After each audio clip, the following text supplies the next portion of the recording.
Bonjour à tous, j'espère que vous allez bien, que ce soit les filles ou les gars. Ici Darius de la chaîne Fuel Mecha Bike on Cars. Alors moi ça va super bien aujourd'hui, surtout avec cette vidéo, car aujourd'hui on va parler d'une voiture de sport, d'une voiture légendaire, d'une voiture mythique, d'une voiture de prestige qui n'a pas seulement marqué les années 2000, elle représente les années 2000. Issue d'une marque prestigieuse qui est Lamborghini, elle fut surnommée par les puristes de la marque la Lambo du pauvre. Bien sûr, ce surnom a disparu grâce au succès de cette voiture. C'est pour moi un honneur de parler d'elle aujourd'hui, car c'est l'une de mes voitures préférées, une supercar ultime selon moi. Il s'agit de la Lamborghini Gallardo.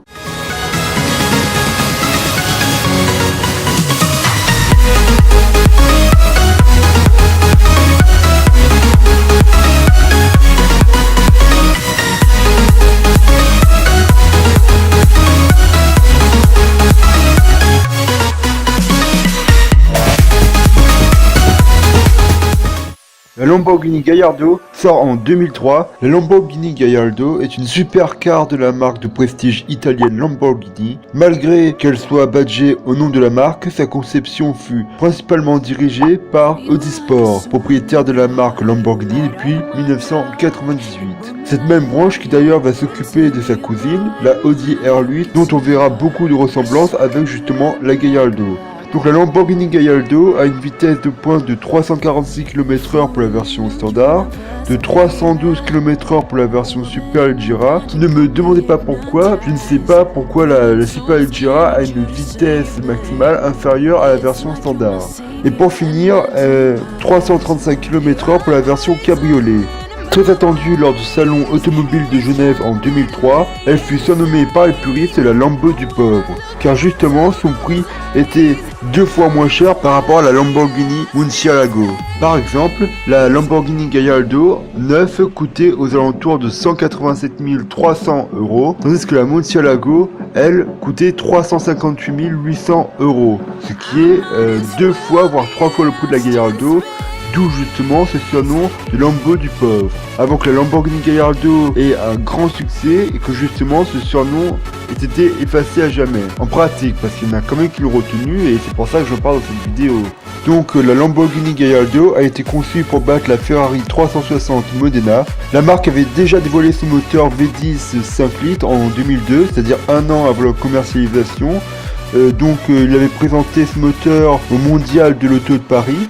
Donc le nom de la Gallardo est une évocation à une célèbre race de taureaux de combat de la région de Cadiz située au sud de l'Espagne. Le nom de la Gallardo a été utilisé afin de rester fidèle aux vœux du créateur et fondateur de la marque, Ferruccio Lamborghini, né sous le signe du taureau. En 2007, Lamborghini sort une version beaucoup plus féroce de sa Gallardo appelée Gallardo Superleggera. Elle est principalement dédiée à la piste, mais on pouvait quand même rouler avec sur la route. Elle pesait 200 à 220 kg de moins et avait jusqu'à 30 chevaux supplémentaires par rapport à la version standard. Cette version a été commercialisée de 2007 à 2013, justement l'année où la Gallardo s'est arrêtée.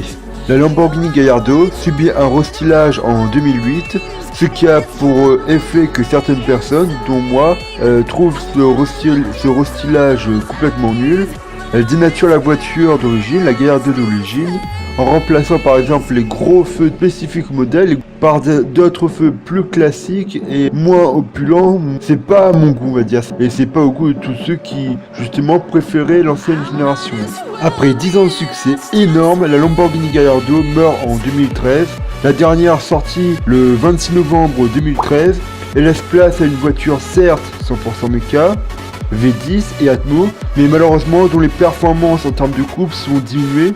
pour forcément des questions d'écologie et qui en plus ne fait pas le même effet que sa prédécesseur. Malgré cela, grâce à la réputation justement de la Gallardo et à la réputation de sa nouvelle transmission 4 motrices, cette fameuse remplaçante eut beaucoup de succès. La remplaçante, je pense que tout le monde la connaît, c'est la fameuse Lamborghini Huracan. Ce qu'il faut savoir, c'est que à la base, la véritable remplaçante devait avoir une autre carrosserie, celle de la Sun Scenario. Et oui, avant que cette supercar naisse, elle était d'abord le prototype remplaçant qui devait remplacer la Gallardo. Le nom de base pour ce prototype était la Cabrera. C'était le premier nom officiel pour la Lamborghini Gallardo, avant que justement celui-ci soit changé pour le nom Huracan. Et au final, il y a un couillon qui a accepté que Huracan c'était bon, et ils ont continué. Le moteur.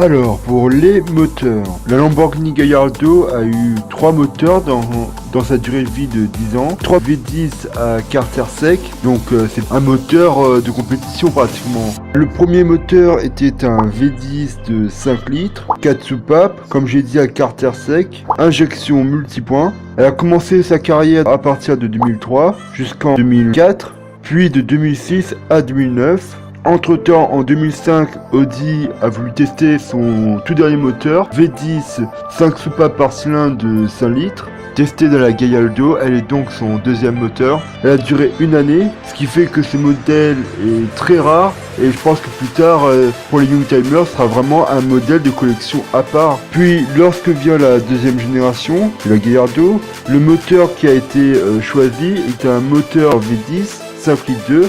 Injection directe, 4 soupapes. Alors pour la deuxième génération, ils ont vraiment refait le moteur en entier. Le carter sec a été conçu de telle sorte que ça puisse encore abaisser le moteur pour avoir un meilleur centre de gravité. Ils ont refait le bloc, ils ont refait toutes les pièces et si mes informations sont bonnes, le moteur de deuxième génération faisait 50 kg de moins. Ce qui est énorme, faut bien l'avouer. Donc oui, c'est vraiment un moteur très léger. Malgré cela, je pense que certains, ceux qui connaissent les Gallardo, le savent très bien. Malgré que le moteur pèse moins lourd, la deuxième génération était quand même plus lourde de 100 kg par rapport à la première génération. Et pour diverses raisons. La transmission. Pour la transmission, la Lamborghini Gallardo est la toute dernière supercar à avoir une boîte de vitesse manuelle. Donc c'est une transmission intégrale, 4 motrices. Elle était disponible avec principalement 2 boîtes de vitesse. Une boîte de vitesse manuelle, 6 rapports, et une boîte de vitesse automatique e-gear, qui à l'époque était la meilleure boîte de vitesse au monde. Donc à l'heure actuelle, c'est la dernière supercar, la dernière voiture de la marque Lamborghini à avoir possédé une boîte de vitesse manuelle, la toute dernière, et c'est également la toute dernière supercar à avoir possédé une boîte de vitesse manuelle. Ce qui est vraiment nul parce que franchement, les boîtes manuelles méritent beaucoup mieux que de disparaître. Elles sont tellement bien et en plus on prend tellement plus de plaisir à jouer avec le levier de vitesse qu'avec des palettes volants.